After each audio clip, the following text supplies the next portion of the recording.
بسم اللہ اولہ و آخرہ، جیسا کہ ابھی اشارہ کیا گیا تھا،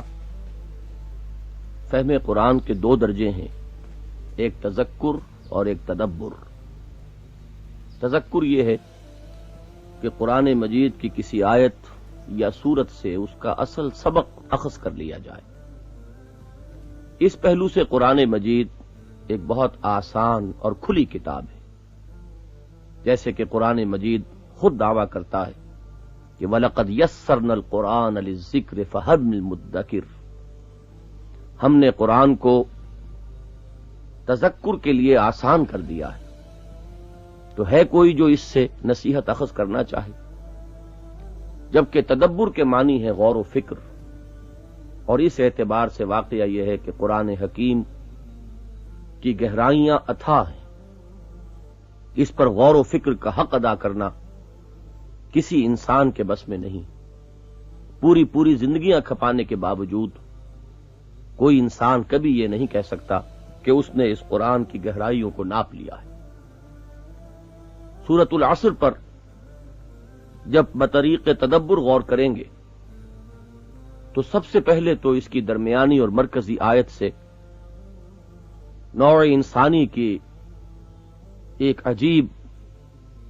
علمیاتی کیفیت سامنے آتی ہے۔ انسان کا انجام بحیثیت انسان، ان الانسان لفی خسر، انسان پر الف لام کا جو حرف تعریف داخل ہوا ہے اسے لام جنس بھی کہہ سکتے ہیں، لام حصر بھی کہہ سکتے ہیں، یعنی تمام انسان، پوری نوع انسانی لفی خسر، یقیناً خسارے میں ہے اور گھاٹے میں ہے۔ یہ بات جان لینی چاہیے کہ یہاں خسارے سے مراد کوئی 2-4 ہزار یا 2-4 لاکھ کا خسارہ نہیں، بلکہ یہ قرآن مجید کی ایک اصطلاح ہے، اور اس سے مراد ہے بربادی اور تباہی اور ہلاکت۔ اس لیے کہ قرآن مجید کامیابی کے لیے متعدد الفاظ استعمال کرتا ہے، فوز بھی ہے، فلاح بھی ہے، سعادت بھی ہے، رشد بھی ہے، لیکن ان سب کی ضد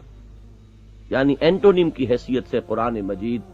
اکثر و بیشتر ایک ہی لفظ استعمال کرتا ہے، اور وہ خسر یا خسران ہے۔ ذالک ھو الخسران المبین۔ اس لفظ خسران میں نوع انسانی کے جس المیے یا جس ہیومن ٹریجڈی کی طرف اشارہ ہو رہا ہے اسے 2 مراتب میں سمجھا جا سکتا ہے۔ ایک خود اس دنیاوی زندگی کے دوران وہ محنتیں اور مشقتیں جو انسان کا نصیب ہیں، وہ تکالیف اور مصائب جس کے پہاڑ اس پر ٹوٹتے ہیں۔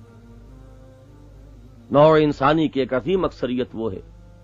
کہ جو دن بھر کی کمر توڑ دینے والی محنت کرنے کے باوجود زندگی کی بنیادی ضروریات بھی فراہم نہیں کر پاتی۔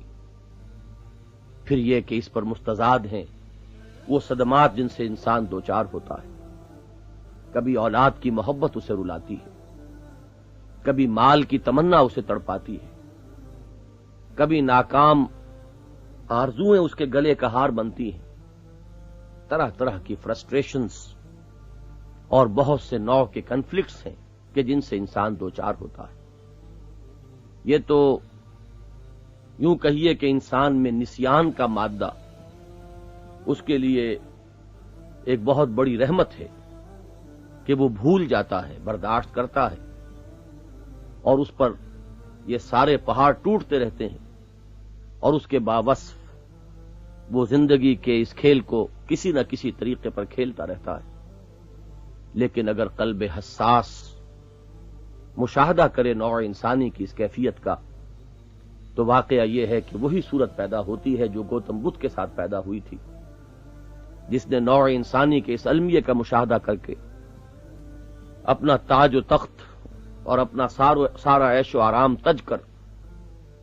اس بات پر کمر کس لی تھی کہ معلوم کرے گا کہ اس دکھ کا، اس تکلیف کا اصل سبب کیا ہے اور اس سے نجات پانے کی سبیل کون سی ہے۔ قرآن مجید نے ایک مقام پر اس پوری کیفیت کو نہایت جامعیت کے ساتھ یوں ادا فرمایا کہ لقد خلقنا الانسان فی کبد،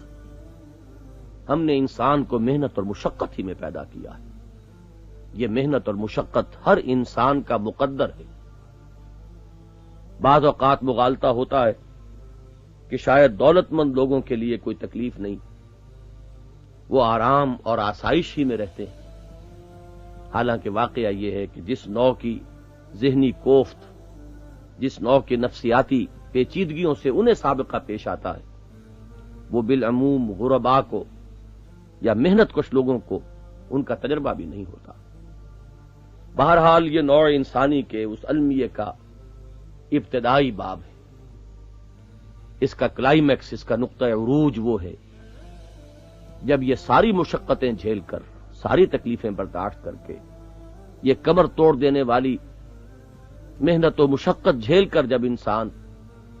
دوسری دنیا میں، حیات اخروی میں، جب اس کی آنکھ کھلے گی اور وہ اپنے آپ کو اپنے رب کے حضور میں کھڑا پائے گا، محاسبے کے لیے، جواب دہی کے لیے، وہ چیز کہ جو کسی حیوان کا مقدر نہیں، وہ مرحلہ کہ جس سے کسی کولو کے بیل یا بار برداری کے اونٹ کو سابقہ پیش آنے والا نہیں ہے۔ انسان کا معاملہ یہ ہے کہ یہاں کے سارے دکھ جھیلنے کے بعد پھر وہ آخرت میں بھی اس گراؤنڈ اکاؤنٹیبلٹی کے لیے، اس بڑے محاسبے کے لیے اللہ کے حضور پیش کر دیا جائے گا۔ یہ بات ہے جسے قرآن نے یوں بیان کیا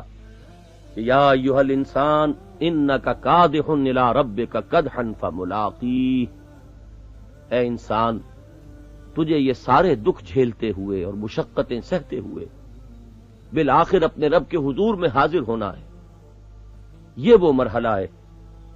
کہ جس کے احساس ہی سے نسل انسانی کے گلے سرسبد کانپ کانپ جاتے رہے ہیں، جس کا نقشہ قرآن مجید کھینچتا ہے کہ یخافون یوما تتقلب فیہ القلوب والابصار، وہ ڈرتے رہتے ہیں اس دن کے احساس سے، اس دن کے خیال سے جس دن نگاہیں بھی الٹ جائیں گی اور دل بھی الٹ جائیں گے، جس کا ایک ہمیں نقشہ ملتا ہے حضرت ابوبکر صدیق رضی اللہ تعالی عنہ کے اس قول مبارک میں، جو وہ بڑے جذب کی کیفیت سے فرمایا کرتے تھے کہ کاش میں درختوں پر چہچہاتی ہوئی ایک چڑیا ہوتا جس سے کوئی محاسبہ نہیں ہے، جس سے کوئی جواب دہی نہیں کرنی، کاش کہ میں گھاس کا ایک تنکا ہوتا جو جلا دیا جاتا ہے اور معدوم ہو جاتا ہے اور اس سے کوئی محاسبہ اور پوچھ گچھ نہیں ہے۔ یہ ہے وہ نوع انسانی کے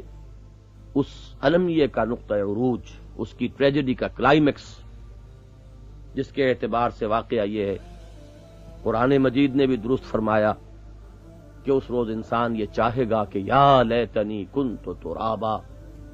کاش کہ میں مٹی ہوتا، کاش کہ یہ شرف انسانیت مجھے نہ ملا ہوتا۔ جیسے کہ کہا کسی نے کہ مرائے کاش کہ مادر نہ زادے، کاش کہ مجھے میری ماں نے جنا نہ ہوتا۔ یہ ہے وہ نوع انسانی کا مقدر، نوع انسانی کا نصیب، وہ ہلاکت و بربادی جس سے کہ اس پوری نوع کو بحیثیت مجموعی دوچار ہونا ہے، جس سے نجات ایک استثنائی صورت ہے۔